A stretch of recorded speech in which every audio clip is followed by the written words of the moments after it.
자, 그럼 선관위원장님께서 투표 결과를 발표하시겠습니다. 먼저 국회의장 선거 기호 4번 우원식 후보가 재적의원 과반수 이상을 득표하였기에 국회의장 후보에 당선되었음을 선포합니다.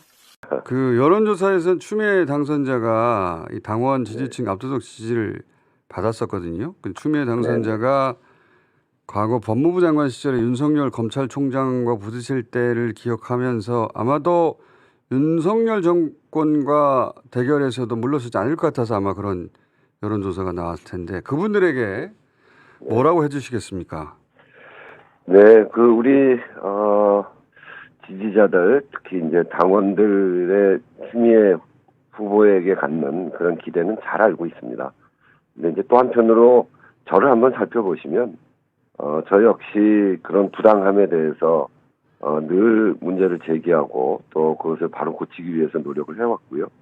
지난번 후쿠시마 원전 오염수 방류할 때도 15일간 단식도 하고 또 홍범도 장군 기념사업 비서장으로 흉상 이전 우리 정체성을 해치는 문제에 대해서 단호하게 투쟁도 하고 제가 해왔던 을지로위원회는 그야말로 경제적 기득권이라고 할 수 있는 재벌 대기업의 갑질에 대해서 그동안 쭉 싸워왔던 그런 경력들이 있습니다. 그것도 잘 살펴보시고 우리 민주당의 선택이 그렇게 퇴행적으로 된 것이 아니다. 그리고 윤석열 정권의 잘못에 대해서는 언제든지 싸울 수 있는 태세가 돼 있고 그렇지만 그것을 민주적 리더십으로 잘 이끌어 나갈 사람이니까 기대하고 한번 지켜봐 주십사 하는 말씀드립니다.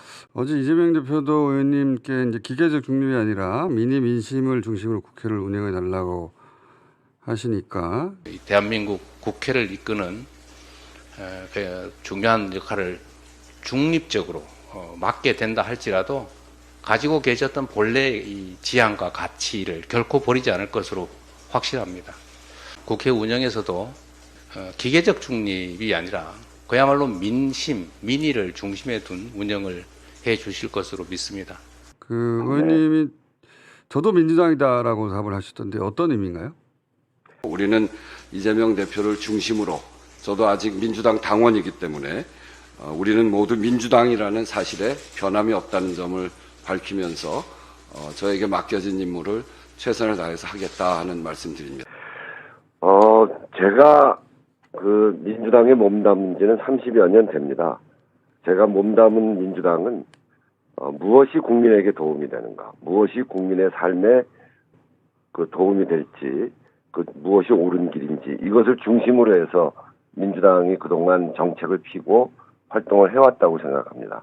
그런 점에서 저는 민주당이라는 이야기고요. 그래서 국회의장이 돼도 그동안 제가 해왔듯이 국민에게 도움이 되는 국민의 권리를 향상시키는 그런 관점에서 그런 입장에서 국회의장을 해나가겠다 하는 그런 이야기를 한 것입니다.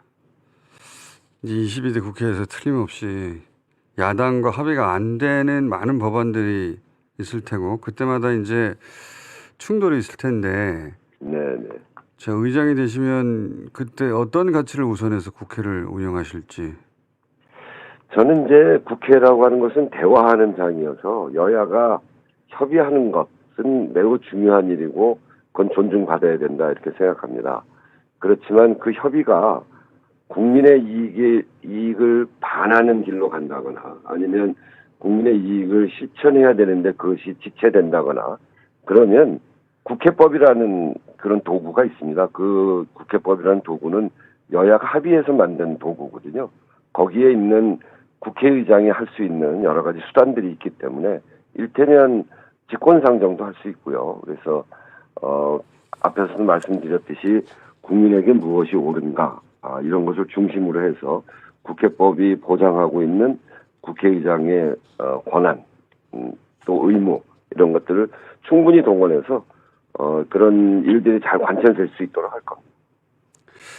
그러니까 이제 그 말씀은 당연히 옳으신 말씀이신데, 근데 국민의 이익이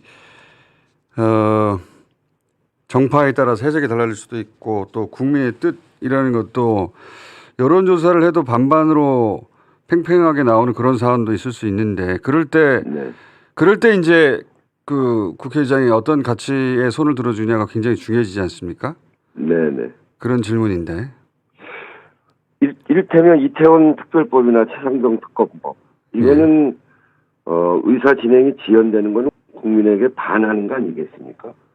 그런 점들을 이야기하는 거고요. 제가 그동안 30여 년 동안 민주당에 몸 담았고 민주당이 국민의 민심을 그동안 잘 반영해 왔다라고 하는 것은 제가 갖고 있는 가치이고 기준입니다. 또 하나는 제가 그동안 활동해 오면서 현장성을 잃어버리지 않고 현장에 답이 있다 이런 생각을 가지고 늘 현장에 접하고 있기 때문에 그런 점에서 보면 어떤 길이 옳은가가 잘 보입니다. 알겠습니다. 그런 관점에서 하겠습니다. 자, 저 직접 모시고 해야 되는데 이제 앞으로 왜냐하면 의장 되시면 모시기가 정말 어려워지기 때문에 아니 꼭 필요할 경우에 부르시면 언제든지 나가겠습니다. 그렇게들 과거에도 말씀하시는데 잘 안 오시더라고요. 의장 되면. 한번 불러보세요. 알겠습니다. 마지막으로 그 각오 한마디 부탁드립니다. 네, 그 말씀드렸던 대로 저는 국회를 운영해 가면서 개혁과 민생의 책임의장을 하겠다 이렇게 말씀드렸습니다. 민주주의 수호에 있어서는 단호하게 할 것이고요.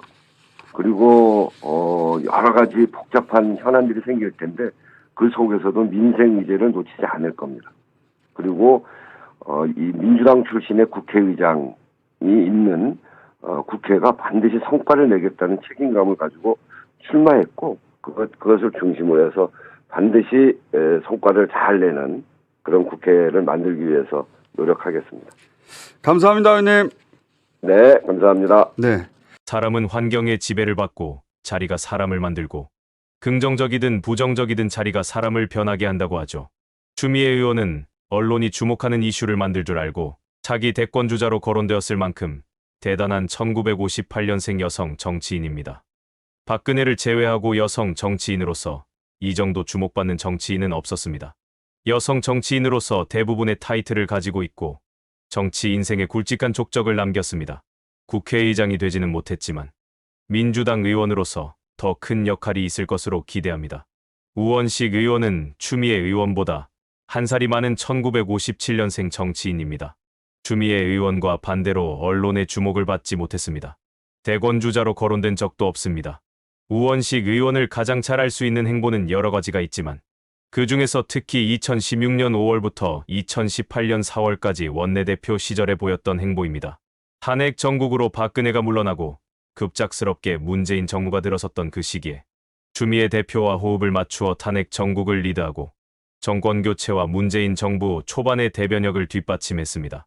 우원식의 성정을 알 수 있는 다른 한 가지를 더 꼽자면 민주당 내 소위 주류에 속하면서도 이재명을 견제하거나 비판하는 대신에 당원과 지지자들처럼 이재명이 국회의원이 되고 민주당 대표가 되는 것을 가장 앞에서 지원했으며 대표가 되어 끊임없이 안팎으로 공격당할 때 특히 22대 총선 공천 과정에서 언론의 집중포화는 대단했는데 이재명 대표마저 흔들릴 정도라고 나중에 고백했지만 어려울 때마다 피하거나 몸살이거나 하지 않고 자신의 소신으로 묵묵하게 곁을 지켰던 사람이 우원식 의원입니다. 우원식 의원은 언론의 이슈를 만들고 주목을 받는 정치인이 아닙니다. 사실상 국회의장이 되었는데 목에 힘주고 태도가 돌변하는 대신에 믿어달라 읍소하는 모습에서 우원식 의원이 어떤 사람인지 알 수 있습니다. 의원에서 의장으로 자리가 바뀌어 국회의장에 취임하더라도 어묵했던 1978년 그 시절에 박정희 퇴진을 외쳤던 그 마음으로 이재명 대표가 추진하는 개혁입법과 부족한 8명을 채우겠다는 발언을 잊지 말고 윤석열 퇴진에 자연스레 멍석을 깔아주는 국회 운영을 하시리라 믿고 지켜보겠습니다. 오늘 영상은 여기까지입니다. 시청해주신 여러분 고맙습니다.